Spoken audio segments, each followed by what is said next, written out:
dia, irmãos e irmãs. Abra comigo sua Bíblia, por favor, na segunda carta de Paulo a Timóteo, capítulo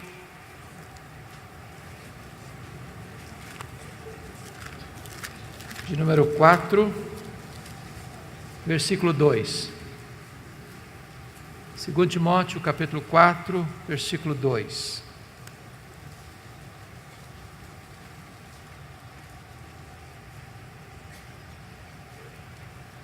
Prega a palavra, insta, quer seja oportuno, quer não. Corrige, repreende, exorta com toda a longanimidade e doutrina. Nós vamos falar nesta manhã sobre pregação expositiva. E eu gostaria de dizer para você que é pastor, sobretudo, e eu gostaria de pedir quantos pastores nós temos aqui. Levante uma mão, por gentileza, só para nós termos uma noção. Louvado seja Deus. Isso, eu gostaria de ver a luz acesa para eu perceber melhor. Amém, graças a Deus. Obrigado. Quantos presbíteros nós temos presentes? Ok, obrigado. Diáconos, quantos diáconos? Ok. Professores de escola dominical. Graças a Deus, muito obrigado. Preciso dizer para você que a palavra é o conteúdo da pregação e a palavra é a autoridade do pregador. A ordem de Deus é prega a palavra e não prega sobre a palavra. A palavra é o conteúdo. O pregador não cria a mensagem. O pregador prepara o sermão, mas a mensagem é de Deus. A mensagem emana do próprio texto. O texto é o próprio conteúdo da mensagem. De tal maneira que Deus não tem compromisso com a palavra do pregador. Deus tem compromisso com a sua palavra. Não é a palavra do pregador que tem a promessa de não voltar vazia para Deus. É a própria palavra de Deus que tem essa promessa. E nós só teremos o cumprimento dessa promessa se nós estamos pregando a palavra e não as nossas próprias palavras. A palavra de Deus é poderosa. A palavra de Deus despede chamas de fogo, faz tremer o deserto. A palavra de Deus é eficaz. Ela é a espada do Espírito. Não é a palavra do homem, não é a palavra do pregador. É por isso que pregação expositiva é tão importante, porque é o compromisso de pregar a palavra e não apenas sobre a palavra. É necessário dizer, meus amados irmãos, que a pregação é o instrumento que Deus estabeleceu para trazer os seus eleitos à salvação. Deus chama pela palavra. A fé vem pelo ouvir e ouvir a pregação da palavra. Daí é importante dizer que a pregação fiel das Escrituras é o principal elemento que leva a igreja ao crescimento saudável. E nós precisamos entender isso. No que concerne ao crescimento da igreja, eu acho que todo pastor, todo pregador, todo professor de escola dominical, todo crente fiel aspira o crescimento da igreja. Não é natural você se conformar com a esterilidade. É por isso que a pergunta certa não é o que é que eu devo fazer para a igreja crescer, mas a pergunta deveria ser: o que está impedindo a igreja de crescer? Quando a igreja prega com fidelidade, no poder do Espírito Santo de Deus, a igreja cresce. Mas no que concerne ao crescimento da igreja, nós temos que ter dois cuidados, duas precauções muito sérias.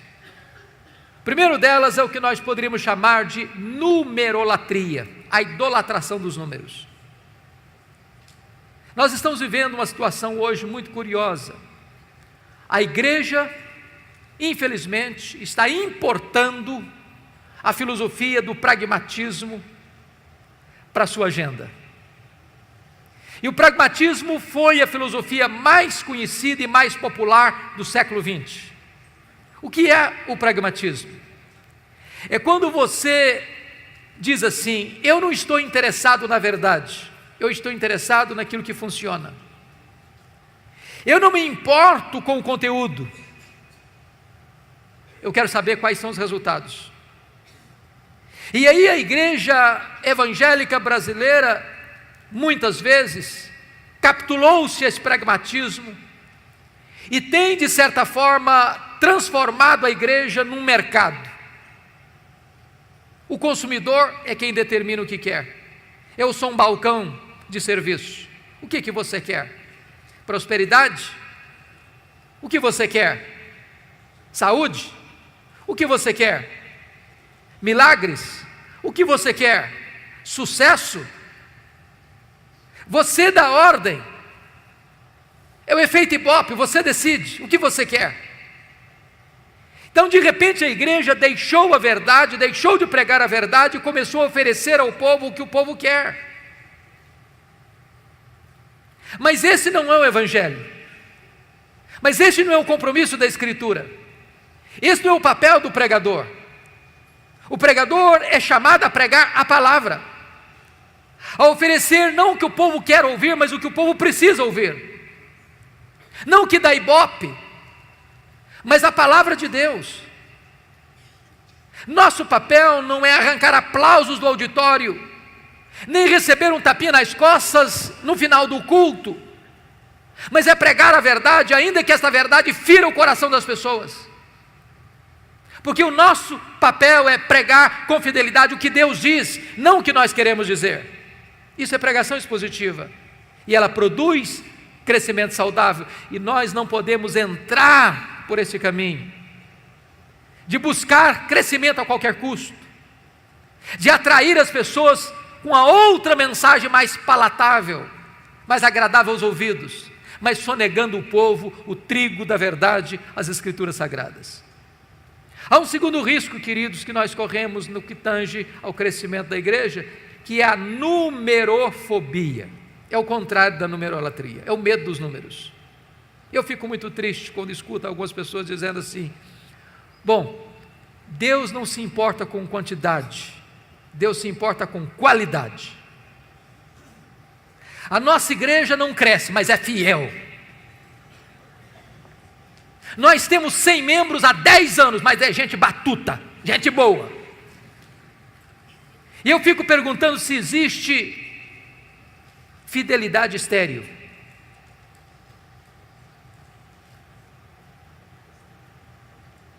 Muitas vezes nós tentamos justificar com a nossa teologia a nossa omissão, o nosso fracasso, a nossa falta de poder espiritual, nossa falta de compromisso com a verdade. Quando eu olho para a igreja primitiva, eu percebo que aquela igreja estava comprometida com a qualidade de vida. E o resultado disso é que Deus acrescentava todos os dias os que iam sendo salvos. Quando a igreja tem qualidade, Deus dá a ela quantidade. Eu olho, por exemplo, aquela igreja sendo atacada de diversas formas. E pelo menos 3 formas o diabo usou para tentar impedir o avanço da igreja. Primeiro, capítulo 4 de Atos, a perseguição de fora para dentro. Como é que a igreja responde? Com oração e com pregação. Muda-se a tática no capítulo 5, agora não é mais a perseguição, o ataque de fora para dentro, agora é a infiltração. Satanás bota dentro da igreja um casal hipócrita. Como é que a igreja responde? Com discernimento, com oração e com pregação. Agora se muda a tática outra vez no capítulo 6. Agora não é mais a perseguição, não é mais a infiltração, não é mais o ataque de fora para dentro, nem de dentro para fora. Agora é a distração. Os apóstolos estão ocupados demais servindo as mesas. Não que servir as mesas fosse um trabalho indigno, mas estava tirando o foco dos apóstolos da prioridade. E eles param e dizem assim no capítulo 6, versículo 4: quanto a nós, nos consagraremos à oração e ao ministério da palavra. E se você perceber, oração e o ministério da palavra são os dois grandes elementos que levam a igreja a um crescimento saudável. Nós estamos hoje com as leis do marketing, muitas vezes tentando produzir o crescimento da igreja através de técnicas de crescimento de igreja, usando métodos modernos, buscando recursos da tecnologia humana, ou da metodologia humana. Mas se nós queremos encontrar uma resposta para o crescimento saudável da igreja, nós não teremos que ir para as técnicas do pragmatismo moderno, nós temos que voltar ao livro de Atos. É lá que tem a receita, e a receita para o crescimento saudável da igreja é oração e palavra. Esse assunto é um assunto tão relevante, queridos, que no ano de 1930, um missionário chamado Donald McBrevin, um americano que estava trabalhando na missão na Índia, foi inquietado por uma pergunta: por que algumas igrejas crescem e outras não? E para responder essa pergunta, ele deixou o seu trabalho administrativo e percorreu vários países e continentes, fazendo essa mesma pergunta, examinando tantas igrejas. Por que algumas igrejas crescem e outras não? Esse homem visionário chegou ao ponto de criar um instituto de crescimento de igreja em Oregon, nos Estados Unidos. E ele é tão apaixonado pelo tema que ele começou o instituto com apenas um aluno. E esse aluno nem americano era um boliviano. Mais tarde, 1965, o seminário de Fuller, na Califórnia, convidou-o para vir e abriu ali o que nós chamamos de um Instituto de Crescimento de Igreja. E Donald McBrevin foi um homem tão importante na sua época que ele foi considerado o mais importante missiólogo do século XX. Até porque a igreja naquele tempo estava enfrentando dois graves problemas: liberalismo de um lado e o seu filho legítimo, que é ecumenismo. A igreja estava sendo devastada por essas duas frentes. Porém, com o tempo, o movimento de crescimento de igreja perdeu o seu rumo.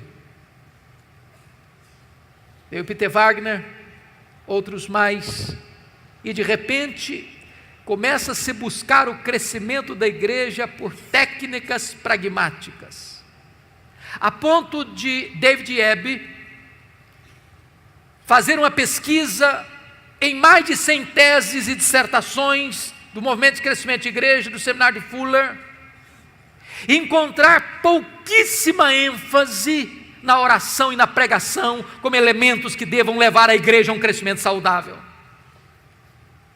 E aqui, meus amados irmãos, nós precisamos entender que se a igreja evangélica brasileira quer de fato entender o que é crescimento da igreja, nós temos que entender que o crescimento da igreja passa pela oração e pela pregação fiel das Escrituras.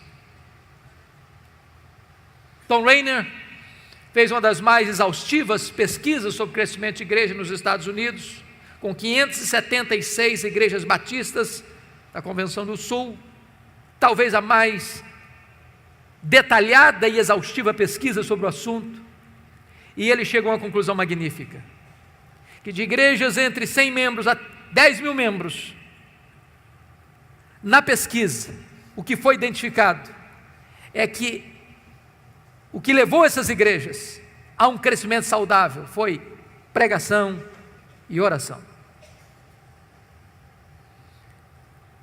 O IBGE aponta um crescimento expressivo da igreja evangélica brasileira.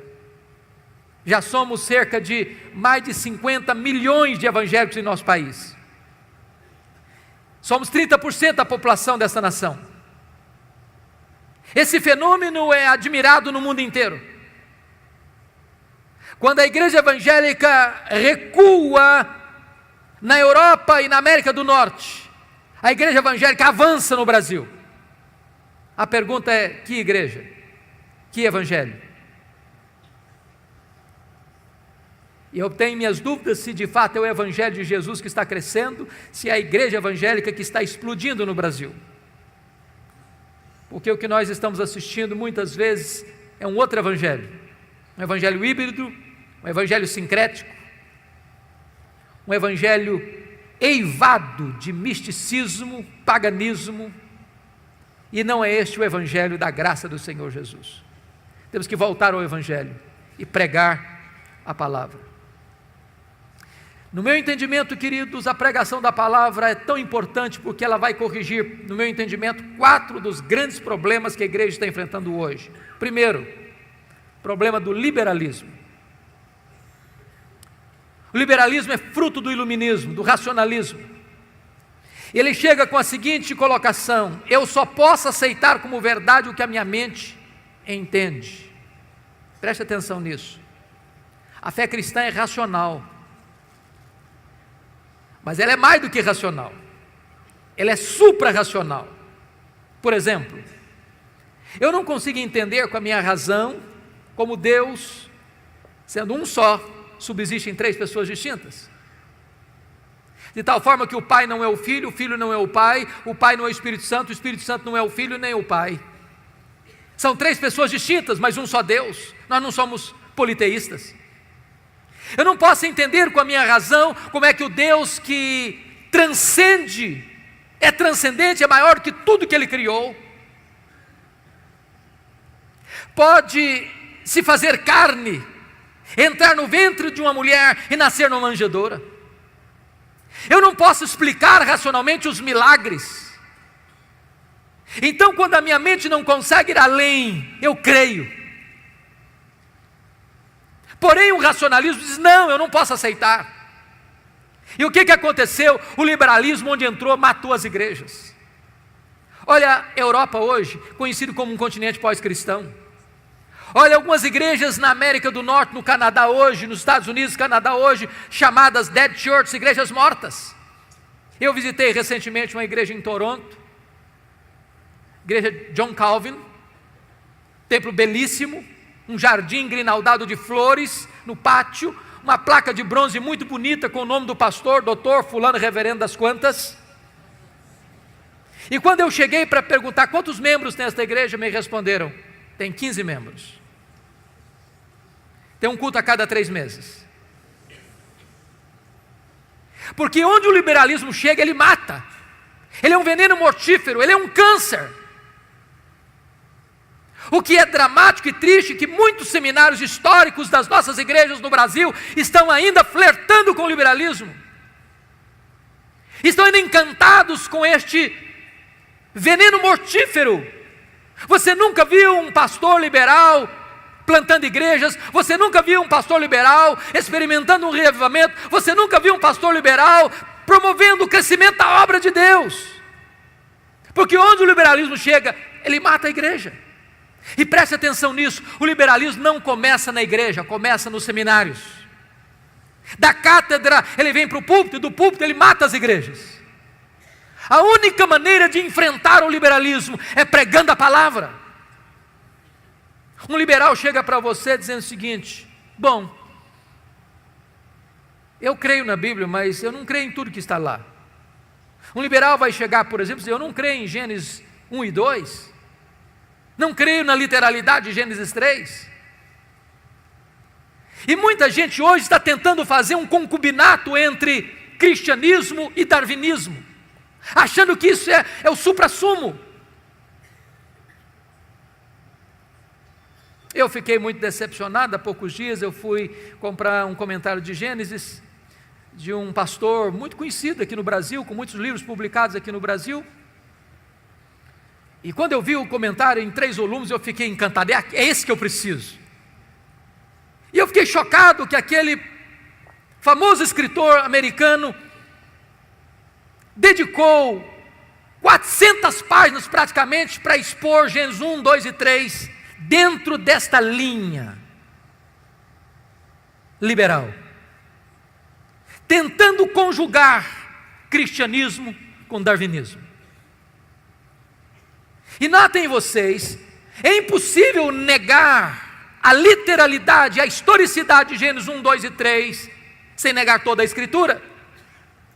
Porque a criação não está registrada apenas em Gênesis 1, 2 e 3, em todos os livros da lei, em todos os livros históricos, em todos os livros poéticos, em todos os livros proféticos, nos evangelhos, no livro de Atos, nas epístolas e no livro de Apocalipse. Nós teríamos que desconstruir toda a verdade de Deus para abraçarmos o liberalismo. É por isso que um liberal jamais será um pregador expositivo, porque não tem compromisso com a veracidade, com a inerrância, com a infalibilidade das Escrituras.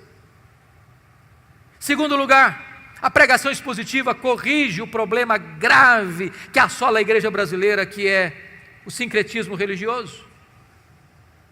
De onde viemos? Qual é o nosso pano de fundo? Pagelança indígena, catolicismo português, espiritismo kardecista da França, cultos afros brasileiros. Agora nota o que está acontecendo hoje. Muitas igrejas hoje não fazem mais uma peregrinação a Juazeiro do Norte, nem a Aparecida do Norte, mas usam a rosa ungida, um copo d'água em cima do rádio, sal grosso. O que nós fizemos? Simplesmente mudamos o rótulo, mas o conteúdo é o mesmo. Se a igreja evangélica brasileira não se voltar para as Escrituras, ela corre o risco de entrar por esses caminhos. E aí nós fazemos 7 sextas-feiras especiais, não pode ser 5 nem 6, tem que ser 7. E aí nós botamos uma placa na porta, uma faixa, terça-feira dos milagres, e se Deus não fizer, está encrencado, porque nós já agendamos para fazer. E nós criamos técnicas e mecanismos para atrair as pessoas, mas sonegando a elas a verdade de Deus. O papel do pregador é pregar a palavra. Meus amados irmãos, se nós não crermos na suficiência da Escritura, nós vamos ter que ser muito criativos. Sabe por quê? Porque se você criar novidades, isso passa, isso é igual chiclete, você começa depois a mastigar borracha, aí você tem que criar outra, e outra, e outra, e outra, e outra. Prega a palavra. Essa palavra é viva, essa palavra é atual, essa palavra é poderosa, essa palavra é suficiente. Prega a palavra, é a ordem de Deus. Mas há um terceiro aspecto que eu acho que a pregação expositiva corrige, queridos, que é o problema da ortodoxia morta. E eu estou me dirigindo talvez a um grupo grande de crentes históricos nesse país, e talvez esse seja o nosso maior problema. Talvez a maioria de nós aqui não pregue heresia.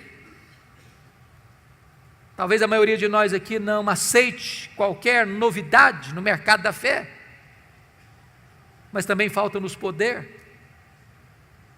Falta-nos unção do Espírito.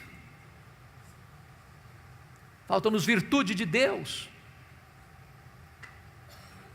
Dr. J.I. Packer disse que não tem nada mais solene do que um defunto dentro de um caixão. É soleníssimo, mas está morto. Ortodoxia morta mata.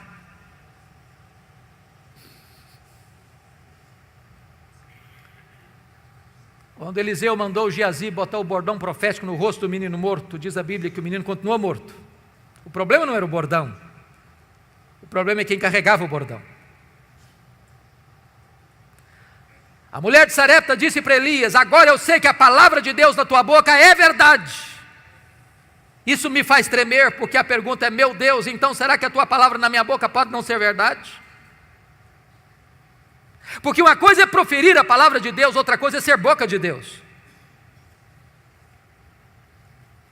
Eu tenho que concordar com Ian Bounds, um metodista piedoso do século XIX, quando ele disse que nós estamos à procura de melhores métodos e Deus está à procura de melhores homens. Deus não unge métodos, Deus unge homens. Homens mortos tiram de si sermões mortos, e sermões mortos matam. Nós dependemos do Espírito Santo, queridos. Essa palavra tem que ser pregada com fidelidade, mas na virtude, no poder do Espírito Santo de Deus. Perguntaram certa feita para Dwight Lyman Moody: Moody, qual é o maior problema da obra? Moody respondeu: o maior problema da obra são os obreiros. Talvez você e eu sejamos o maior problema da igreja. Se o púlpito pegar fogo, os bancos também pegarão. Se o pastor for um graveto seco a pegar fogo, lenha verde vai começar a arder. Não basta apenas pregar, é preciso pregar como Paulo disse, no poder do Espírito, em profunda convicção. Mas eu penso, amados irmãos, que a pregação expositiva vai corrigir um outro aspecto sério hoje, que é a superficialidade. Muitos pregadores estão dando uma sopa rala para o povo. E eu vou lhe dizer uma coisa: a ovelha faminta é a ovelha susceptível aos lobos. As heresias entram porque muitas vezes nós, pastores, não temos dado ao povo o alimento sólido da palavra de Deus. É triste como tantos pregadores hoje não se preparam para pregar. E eu entendo o que Paulo disse na sua carta a Timóteo, que são dignos de redobrados honorários aqueles que se afadigam na palavra. É trabalho árduo, pesado. E aqui é um fato curioso, é que a maioria dos nossos membros parece que não entende que quando o pastor está estudando, ele está trabalhando. Talvez a ideia popular é que o bom pastor é aquele que toma 10 cafezinhos todo dia na casa de muita gente. E chega no domingo e prega qualquer coisa.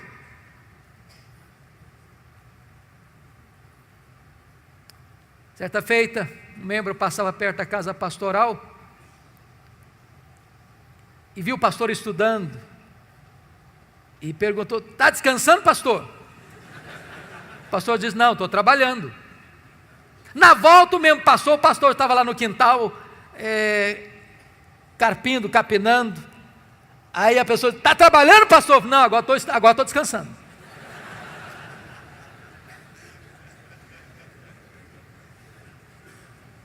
Se nós quisermos pregar expositivamente, nós teremos que estudar. Por isso, eu gostaria de dizer para você que nós poderíamos sintetizar a pregação expositiva em 3 verbos, e se você guardar esses 3 verbos, eu fico muito feliz. Acho que você entendeu a mensagem que eu quero passar nessa manhã. Pregação expositiva pode ser resumida em 3 verbos. Primeiro, ler o texto. Ler. Você já viu um pregador subir ao púlpito e ele atropela o texto que vai pregar? Ele lê o texto atabalhoadamente. Quando você vê tal coisa, o que é que você pensa? Ele não se preparou. Ele não conhece nem o texto. Ele não gastou tempo. Talvez ele está dizendo o seguinte: o que importa aqui não é o texto que eu estou lendo, é o que eu vou falar depois. Deixa eu dizer uma coisa para você: a parte mais importante de um sermão é o texto, porque só vai ser sermão se ele expor o texto que ele leu. Então é uma recomendação: leia o texto 1 vez, 5 vezes, 10 vezes, 20 vezes, leia, deixe que esse texto entre em você, se possível decore o texto. Leia com entusiasmo, leia com vibração, porque quando a pessoa vê você ler o texto e diz: esse homem tem alguma coisa para nos dizer. Segundo verbo, explicar o texto. Calvino dizia que pregação é explicação da Escritura. A não ser que você explique o texto, você não pregou. Você conhece aquele tipo de pregador que lê o texto, vai embora do texto e nunca mais volta para o texto?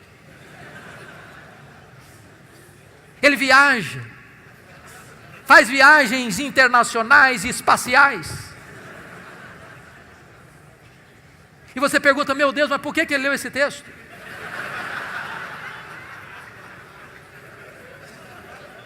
Você conhece aquele tipo de pregador que diz assim, eu já tenho o sermão, só preciso encontrar um texto agora? O sermão emana do texto. O sermão é a explicação do texto. E por isso nós temos uma palavra técnica que os pastores conhecem, que é exegese. Exegese vem de um prefixo ex, que significa tirar do texto o que está no texto. Cave o texto, descubra o texto, veja o que está lá. E às vezes nós não encontramos essas pepitas de ouro na superfície, é preciso cavar. Esse é o papel do pregador. Ir para o texto, perguntar ao texto, mergulhar no texto, descobrir as riquezas do texto, trazer isso à tona. Sabe, irmãos, quando uma igreja se acostuma com pregação expositiva, ela não quer mastigar palha mais. Depois que ela descobre a riqueza da Escritura, ela não tolera mais escutar sermão que não seja focado na Escritura, que exponha a Escritura. O contrário de exegese é exegese. Exegese tem o prefixo eis, significa colocar lá, o que não está lá. Tem muito pregador que vai para o púlpito com as suas ideias, e ele tenta impor ao texto o que ele pensa, o que ele acha. Ele já tem uma ideia preconcebida, mas isso não é pregação. Pregação é quando você vai para a Escritura e deixa que a Escritura fale, você é apenas o canal, você é apenas o instrumento. O terceiro verbo, importante pregação expositiva, primeiro é ler o texto, segundo é explicar o texto, terceiro é aplicar o texto. Dr. John Stott escreveu um livro importantíssimo, que penso ainda não está em português, Entre Dois Mundos, e ele disse que pregação é a união desses dois mundos, o texto antigo com o ouvinte contemporâneo. Se você não conectar o texto ao ouvinte, você não pregou. Pregação não é um discurso diante do auditório. Pregação é uma palavra ao auditório. A pessoa precisa entender, é com você que eu estou falando. É como aquele pregador que foi pregar em João 10 e falou sobre a ovelha, falou sobre o pastor, falou sobre os lobos, falou sobre os campos, falou sobre os prados, falou sobre as águas, falou sobre a grama verde, falou sobre a lã da ovelha, falou e terminou o seu sermão depois de 1 hora, há 2000 anos, lá nas pastagens da Palestina. E o auditório perguntou, e daí? E daí? Isso tem a ver comigo? Pregação precisa ter aplicação.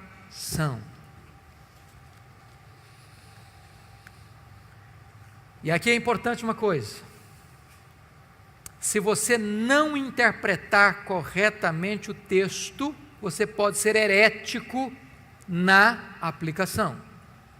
Você pode proibir em nome de Deus o que Deus não está proibindo. Você pode fazer promessas em nome de Deus que Deus não está fazendo. Você se torna um falso profeta, um falso mestre, um falso pregador. Haddon Robson escreveu um livro importantíssimo e ele trabalha sobre esse assunto, falando da heresia da aplicação. Quando o pregador não interpreta o texto, ele se torna herético na hora de aplicar o texto. Há pouco tempo eu estava vindo de Governador Valadares, fui pregar lá um dia à noite, retornando para Vitória, já por volta das 3 horas da madrugada, com muito sono, quase chegando em Vitória. Eu disse, meu Deus, eu não aguento o sono. E aí eu liguei o rádio para ver se eu me desparecia um pouco.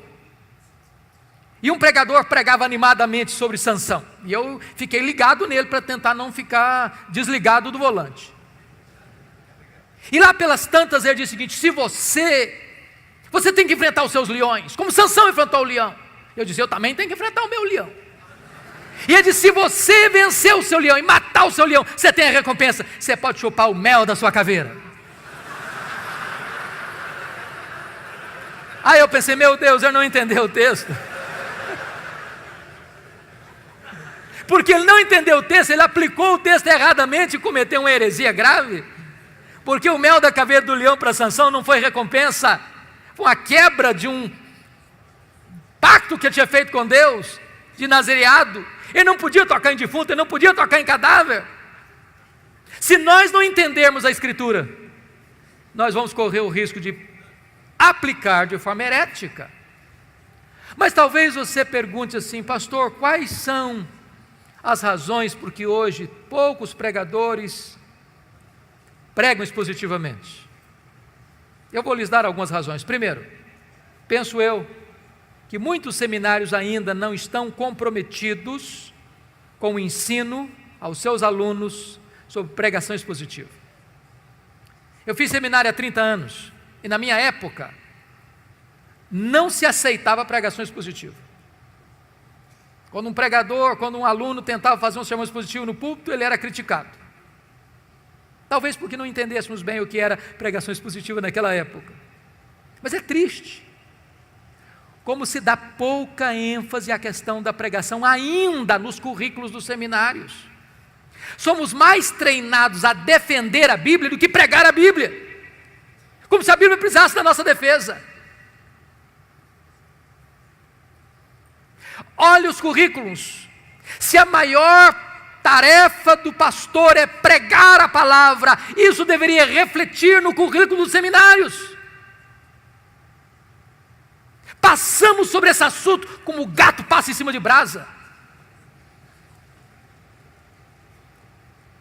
Segunda razão por que poucos pregadores pregam expositivamente é porque muitos pastores têm uma biblioteca sofrível.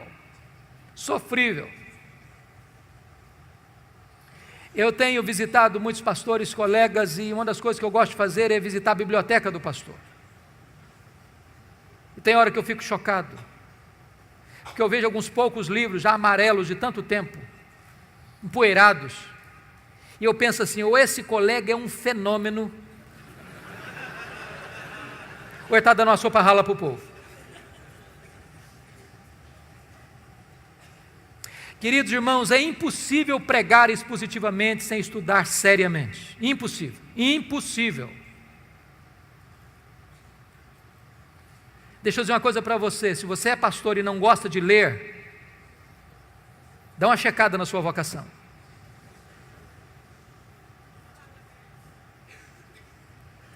Eu estou falando para líderes aqui, que não são pastores, e eu queria dar um conselho, se eu posso. Por que os pastores não pregam, não têm uma boa biblioteca? Por duas razões, pelo menos. Primeiro, porque o salário pastoral, em média, não é aquelas coisas tanto não. Quando um pastor às vezes empata o jogo para comer, eu já é um herói. E aí ele não tem dinheiro para comprar livro. Graças a Deus, porque nessa conferência vocês têm livros com ofertas especiais. Então, o conselho seria esse. Se você é líder de igreja aqui, quem sabe você consiga lá na liderança botar uma verba para o seu pastor comprar livro todo mês.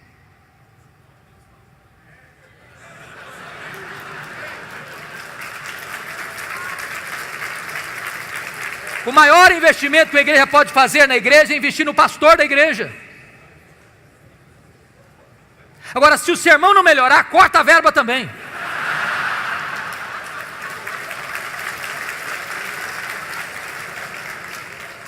Porque livro para enfeitar a biblioteca também não resolve nada. A segunda razão por que os pastores não têm uma boa biblioteca é porque isso não é prioridade para eles. Eu fui um seminarista muito pobre em Campinas, muito pobre. Perto do nosso seminário, ali na Avenida Brasil, em Campinas, tinha uma pizzaria. Eu passei 4 anos lá, nunca tive o privilégio de ir naquela pizzaria, nunca. Eu passei 4 anos no seminário com um ternozinho muito michuruco, nunca comprei um terno. Mas nunca deixei de comprar livro. Já passei no ministério 8 anos sem comprar uma camisa, nunca deixei de usar nova não, porque tem crentes generosos que ofertam o pastor de vez em quando. Mas nunca deixei de comprar livro. Você não pode entender um pastor sem ferramenta para trabalhar. Você não pode entender um lavrador sem uma enxada na mão. Você não pode entender um cirurgião sem um bisturi na mão. Livro é matéria-prima do pastor se preparar para pregar.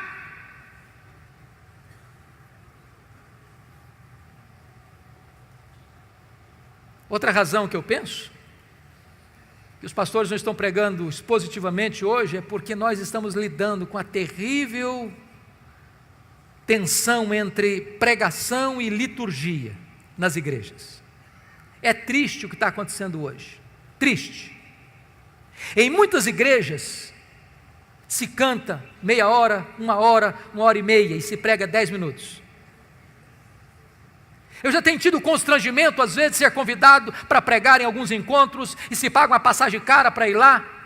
E você chega lá e se canta meia hora, e se canta 1 hora, e se canta 1h30, e alguém chega para você e bate no seu joelho. Dá para pregar 10 minutos? Eu estou vindo agora de uma semana nos Estados Unidos, e sempre quando eu vou pregar, eles têm o cuidado de dizer, olha, aqui é sermão americano, não é sermão brasileiro. Nós não toleramos sermão de 40 minutos aqui. É 15 minutos. E eu tenho que concordar com John MacArthur. Sermonetes criam cristianetes. Eu não posso entender como você pode expor a palavra de Deus com 15 minutos.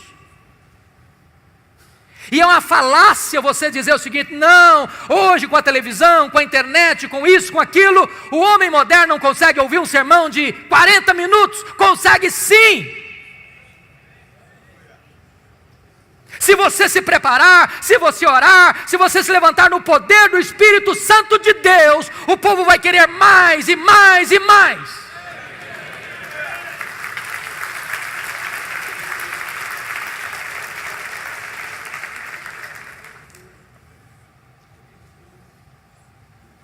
A palavra de Deus precisa ser o centro, queridos, o centro.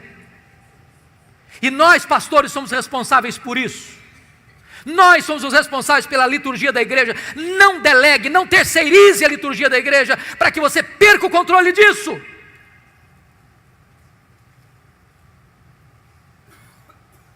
Estamos perdendo a centralidade das Escrituras, por isso deixamos de pregar expositivamente.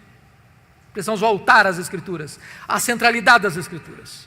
Mas eu vou lhe dizer quais são as vantagens de se pregar expositivamente falando. Quais são as vantagens? Primeiro, queridos, a grande vantagem da pregação expositiva é que você não tenha o desejo de ser popular, mas você tem um compromisso de ser fiel. O centro da pregação é esse, assim diz o Senhor. É a palavra de Deus, é a autoridade da palavra de Deus, é voz de Deus. Eu estive há 15 dias lá em Londres pregando e fui visitar Tabernáculo Metropolitano, onde Spurgeon pregou no século XIX. E eu peguei um de seus livros, lá na livraria da igreja, e chamou minha atenção um fato, eu já sabia disso há tantas vezes, já tinha lido tantas vezes, mas acendeu novamente ao meu coração essa verdade. Quando Spurgeon se levantava para pregar, ele tinha o seguinte entendimento: quando o povo escuta a pregação fiel da Escritura, não é a um pregador que o povo está ouvindo, é ao próprio Deus que o povo está ouvindo. É a palavra do Deus vivo que o povo está ouvindo, e nós precisamos criar esse entendimento, amados. Se o pregador é fiel, e se ele se levanta para expor a palavra de Deus, o povo está ouvindo a palavra do Deus vivo, e não a palavra de um pregador apenas. Este é o fato empolgante da pregação expositiva. Segundo aspecto, é que quando você prega expositivamente, você economiza um grande tempo. Talvez você que é pregador aqui, tem que pregar toda semana, às vezes 2, 3 vezes na semana, você sabe disso, não é fácil decidir o que pregar. É por isso que 90% dos pastores têm que tomar o omeprazol. E ficam angustiados, meu Deus, o que eu vou pregar?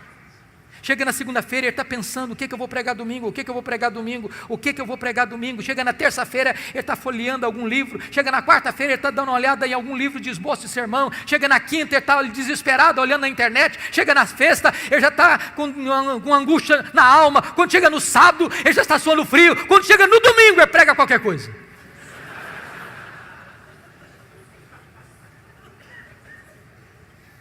Se você tem um compromisso de pregar expositivamente, você tem um cronograma. Você termina o seu sermão no domingo à noite, já começa a preparar seu próximo sermão. Em vez de você gastar tempo pensando no que pregar, você investe todo o tempo preparando o que pregar. É claro, queridos, que nós, penso eu, não deveríamos iniciar sendo exaustivos, como um Mark Lloyd Jones, por exemplo, que pregou vários anos em Romanos, vários anos em Efésios. Eu acho que se formos fazer isso aqui, a gente corre o risco de enfrentar alguns problemas. Eu conheço um colega que começou a expor Atos na igreja. Tinha 200 pessoas na quarta-feira ouvindo sobre Atos.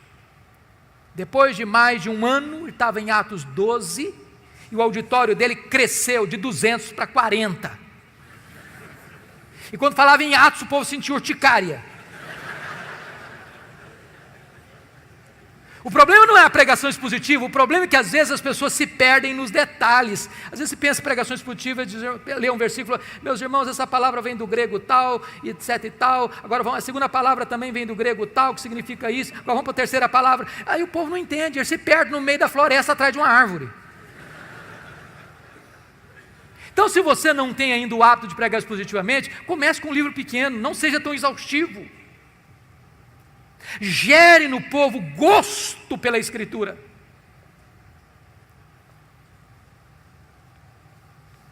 Outra coisa importante, se você está pregando expositivamente, você vai evitar milindres. Se você está numa congregação pequena, por exemplo, imagine isso.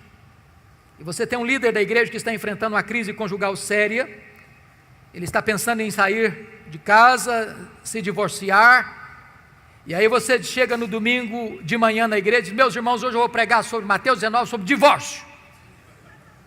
Aí o líder já torce o nariz. Esse pastor está querendo pregar sermão carapuça para cima de mim. Aí no meio do sermão o cara se levanta e vai embora. O que você vai pregar?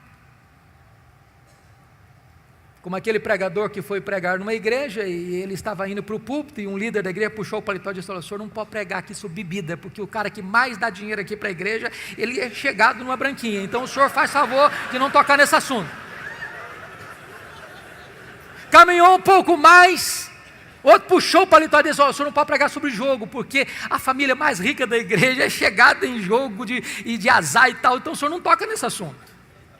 Andou mais um pouquinho e falou, o senhor não pode falar sobre adultério, porque a pessoa mais conhecida na cidade, está frequentando a nossa igreja, está vivendo um caso de infidelidade conjugal, então não toca nesse assunto para nos constranger. Aí o cara foi para o púlpito, aí se levantou e disse, meus irmãos, eu estou encrencado hoje. Eu não posso pregar sobre bebida, eu não posso pregar sobre jogo, eu não posso pregar sobre adultério. Aí levantou um gaiato no final do auditório lá, prega sobre os judeus, não tem nenhum judeu aqui.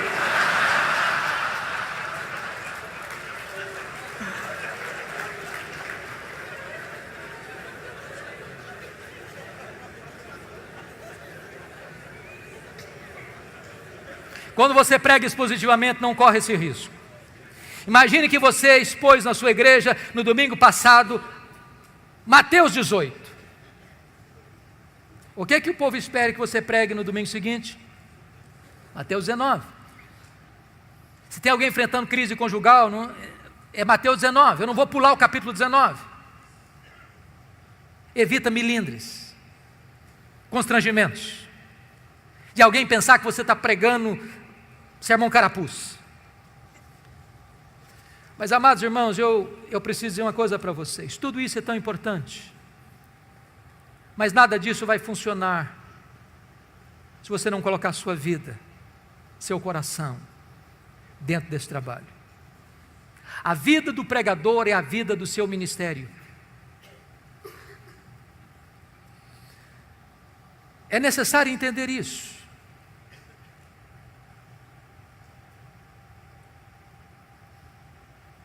E eu fico preocupado ainda hoje quando a maioria dos nossos seminários cuidam mais da cultura da cabeça do que da cultura do coração. É triste admitir isso, mas é um fato. Muita gente que vai para o seminário com o coração quente, sai de lá com o coração gelado.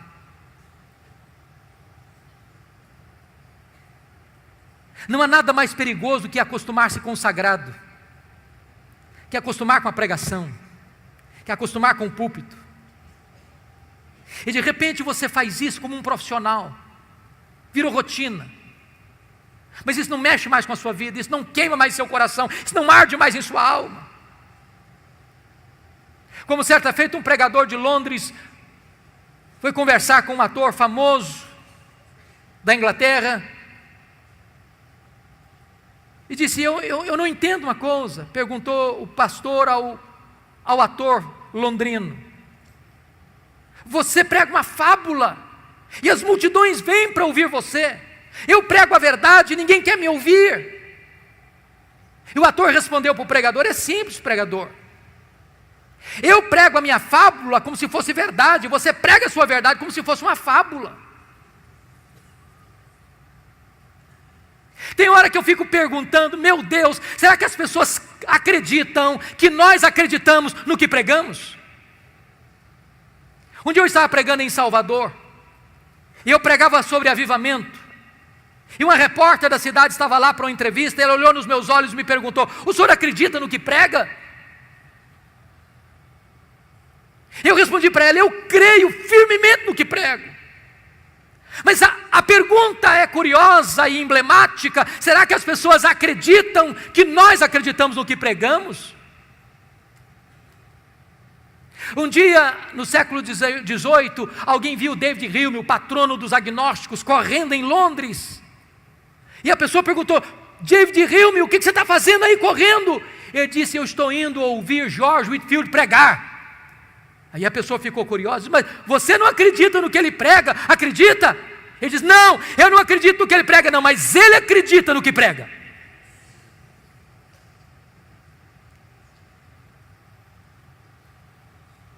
Amados irmãos, nós precisamos desesperadamente de um reavivamento no púlpito. Desesperadamente.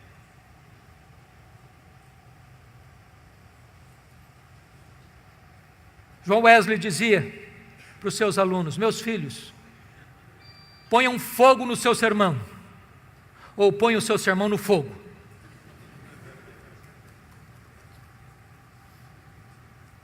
Que Deus nos ajude, para que nós sejamos homens de Deus, mulheres de Deus, gente comprometidos com Deus, os vasos limpos que Deus há de usar para a sua glória. Que nós vejamos para a glória de Deus um reavivamento da pregação expositiva, da pregação bíblica em nossa nação. E eu estou seguro disso, irmãos, se a igreja brasileira voltar-se para a palavra, voltar-se para a pregação expositiva e pregá-la com fidelidade no poder do Espírito Santo de Deus, sim, nós teremos um crescimento saudável da igreja, para a glória de Deus, em nome de Jesus. Amém. Vamos orar, queridos. Vamos orar. Deus amado, aplica a tua palavra ao nosso coração. Esta palavra é um tesouro tão precioso. É o Evangelho, é a boa nova da salvação, é o poder para a salvação de todo o que crê, é a palavra viva, é a palavra eficaz, é a palavra poderosa, palavra infalível, inerrante, suficiente. Oh Deus, desperta o nosso coração para amar a tua palavra, enche-nos da tua palavra, a nossa mente, o nosso coração, a nossa alma, o nosso ser, e dá-nos o compromisso, Deus, de pregarmos a tua palavra, toda a tua palavra, só a tua palavra. E nós entendemos que quando isto é feito, por mercê e graça, tu operas maravilhas no meio do teu povo. Bendito é o teu nome, em nome de Jesus. Aleluia. Amém.